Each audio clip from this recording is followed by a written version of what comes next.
사기열전 29. 장의진녀열전. 이익 앞에서는 친구도 원수가 된다.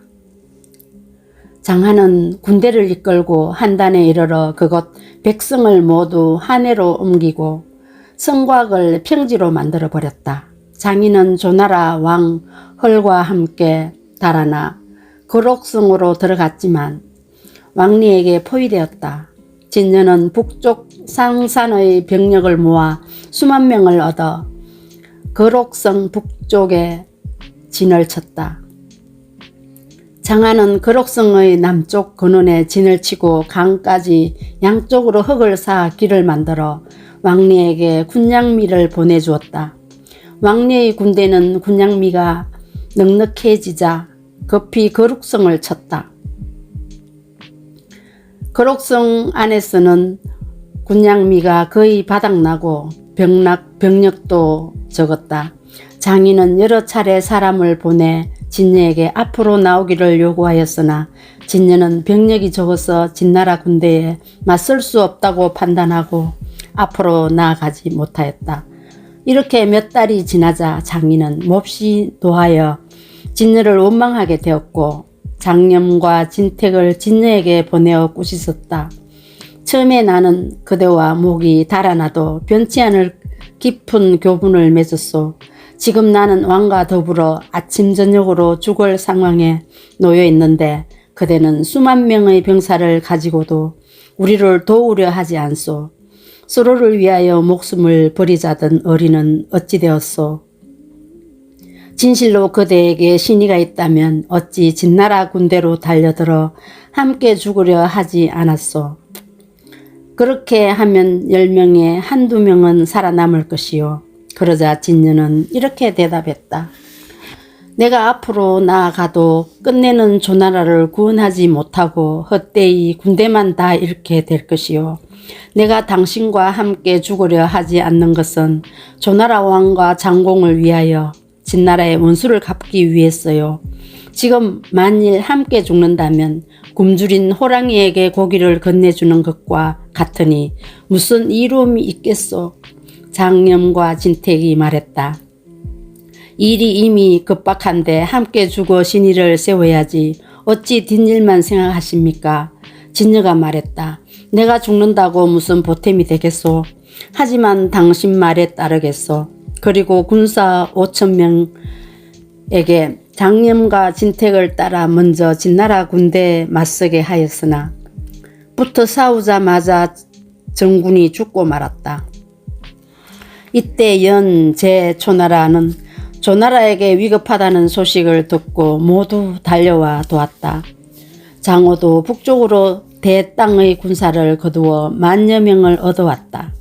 이들은 모두 진녀 옆에 성벽을 쌓고 진을 쳤지만 감히 진나라를 공격하지는 못하였다. 마침 항우의 군대가 장한의 군대가 양쪽에서 쌓아 올린 길을 여러 번 끊었기 때문에 왕리의 군대는 군량미가 부족해졌다. 향우는 군대를 모두 이끌고 하수를 건너와 마침내 장한의 군대를 깨뜨렸다. 그러자 장한은 군사를 뒤로 물려 포위를 풀었다. 제후들의 군대는 그제야 거록성을 에워싸고 있는 진나라 군대를 쳐서 마침내 왕리를 사로잡았다. 진나라 장수섭과는 스스로 목숨을 끊었다. 거록성을 지킬 수 있었던 것은 결국 조나라의 힘 덕분이었다. 이리하여 조나라 왕 헐과 장의는 거룩성에서 나와 제후들에게 감사의 예를 표하였다. 장의는 진녀를 만나 진녀가 기꺼이 조나라를 구원하지 않는 일을 꾸짖고 장염과 진택이 있는 곳을 캐물었다.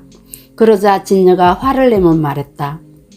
장염과 진택은 나에게 죽기를 각오해야 한다며 꾸짖었소. 그래서 그 두 사람에게 군사 5,000명을 주어 거느리고 가서 먼저 진나라 군대에 맞서 보도록 하였으나 모두 죽어 돌아오지 못하였소. 장의는 그 말을 믿지 않고 진녀가 그들을 죽였다고 생각하여 더욱 끈질기게 캐물었다. 그러자 진녀는 화를 내며 말했다. 당신이 나를 이렇게 심하게 꾸짖을 줄은 생각지도 못했소. 내 어찌 장군 자리에서 물러나는 것을 아쉬워하겠소. 그리고 장군의 인수를 풀어서 장이에게 내밀었다. 장이는 당황하여 받지 않았다. 진녀가 일어나 변소에 가자. 한 빈객이 장이에게 말했다. 제가 듣건대 하늘이 주는 것을 받지 않으면 도리어 그 재앙을 받는다라고 합니다. 지금 진 장군께서 당신에게 장군의 인수를 주셨는데 당신이 받지 않는 것은 하늘의 뜻을 거스르는 것으로 상스럽지 못하니 서둘러 받으십시오. 장인은 그 인수를 차고 진녀의 부하들을 거두어 드리기로 했다. 변소에서 돌아온 진녀는 장이가 인수를 돌려주지 않음을 원망하며 급히 그곳을 나왔다. 장인은 결국 진녀의 군대를 거두었다. 진녀는 부하들 중에서 친하게 지내던 수백 명과 함께 하수의 물가로 가서 물고기를 잡고 사냥을 하며 지냈다. 이로 말미암아 진녀와 장이 사이에 결국 틈이 생기고 말았다. 조나라 왕 헐은 다시 신도에 머무르고 장인은 항우와 제후들을 따라 함곡관으로 들어갔다. 한나라 원년 2월에 항우는 제후들을 왕에 봉하였다. 장인은 평소 여러 곳을 다니며 교제의 폭을 넓혔기 때문에 많은 사람이 그를 추천하였고 항우도 평소 장이가 현명한 인물이라고 들었으므로 조나라를 둘로 나누어 장이를 상산왕으로 세워 신도를 다스리게 하였다. 그리고 신도의 이름을 양국으로 바꿨다. 진녀의 빈객 대부분이 항우에게 이런 말을 했다. 진녀는 장이와 한몸 같은 사이로서 조나라에 공을 세웠습니다. 그러나 항우는 진녀가 함곡관으로 들어올 때 자기를 따라오지 않았으므로 그가 남피에 있다는 말을 듣고 남피 부군의 세 현을 봉업으로 주었다.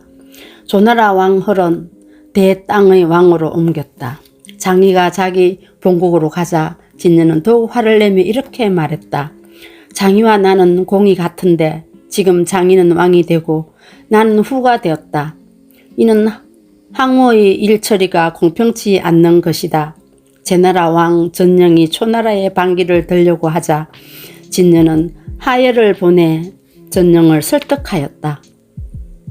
항우는 천하를 다스리면서 공평하지 못하여 여러 장수를 모두 좋은 땅으로 봉하고 옛 왕은 옮겨 나쁜 땅의 왕이 되게 했습니다. 그래서 지금 조나라 왕은 대땅에 있습니다. 원컨대 대왕께서 신에게 군사를 빌려주신다면 남표의 땅을 대왕의 나라를 지키는 울타리로 만들겠습니다. 진영은 조나라에 진한 무리를 만들어서 초나라의 반기를 들 생각이므로 병사를 보내 진녀를 따르도록 하였다. 진녀는 이리하여 세현의 군사를 모두 이끌고 상산왕 창의를 재빨리 쳤다. 장이는 싸움에서 달아나게 되었는데 제후들 중에 어탁할 만한 이가 없다고 생각하고 이렇게 말했다. 한나라 왕과 나는 예로부터 친분이 있기는 하지만 항우는 강한 데다가 나를 왕으로 세워주었으니 초나라로 가야겠다. 그때 감공이 말했다. 한나라 왕 유방이 함곡관으로 들어갔을 때 별 5개가 동정에 모였습니다. 동정은 진나라의 분야입니다. 그곳에 먼저 이르는 사람이 반드시 천하를 차지하게 될 것입니다. 초나라가 비록 강하지만 뒤에는 분명히 한나라에 종속될 것입니다. 그래서 장인은 한나라로 달아났다. 그 점 한나라 왕도 삼진을 평정하고 나서 장안의 군대를 폐구에서 포위하고 있었다. 장이가 한나라 왕을 뵙자 한나라 왕은 그를 잘 대우하였다. 한편 진녀는 이미 장이를 깨뜨리고 조나라 땅을 모두 거두어 들여 대땅에 있던 조나라 왕을 모셔다가 다시 조나라 왕으로 삼았다. 조나라 왕은 진녀에게 고맙게 생각하여 그를 대땅의 왕으로 세워주었다. 그러나 진녀는 조나라 왕의 힘이 약하고 나라가 겨우 평정되었기 때문에 자기 나라로 가지 않고 눌러앉아 조나라 왕을 돕고 하여를 상국으로 삼아 대 땅을 지키도록 하였다. 한나라 2년에 한나라는 동쪽으로 초나라를 치려고 하면서 조나라에 사신을 보내 함께 치자고 제의하였다. 그러자 진녀가 말했다. 한나라가 장의를 죽인다면 따르겠소. 한나라 왕은 장의와 비슷한 사람을 찾아 죽이고 그 머리를 진녀에게 가져다 주었다. 진녀는 그제야 군대를 보내 한나라를 도왔다. 그러나 한나라가 평성 서쪽 싸움에서 지고 장의도 죽지 않았음을 알고는 곧 한나라의 반기를 들었다. 한나라 3년에 한신은 이미 위나라 땅을 평정하였다. 또한 한나라 왕은 장의와 한신을 보내 조나라를 정령에서 깨뜨리고 지수에서 진년을 베고 조나라 왕 허를 뒤쫓아 양국 땅에서 죽었다. 한나라는 장의를 조나라 왕으로 세웠다. 한나라 5년에 장의가 죽자 경황이라는 시호를 내렸고 장의의 아들 장호가 그 뒤를 이어 조나라 왕이 되었다. 고조의 맏딸 노원공주는 조나라 왕 장호의 왕후가 되었다. 경청해 주셔서 감사합니다. 오늘 또 따뜻한 하루 보내세요.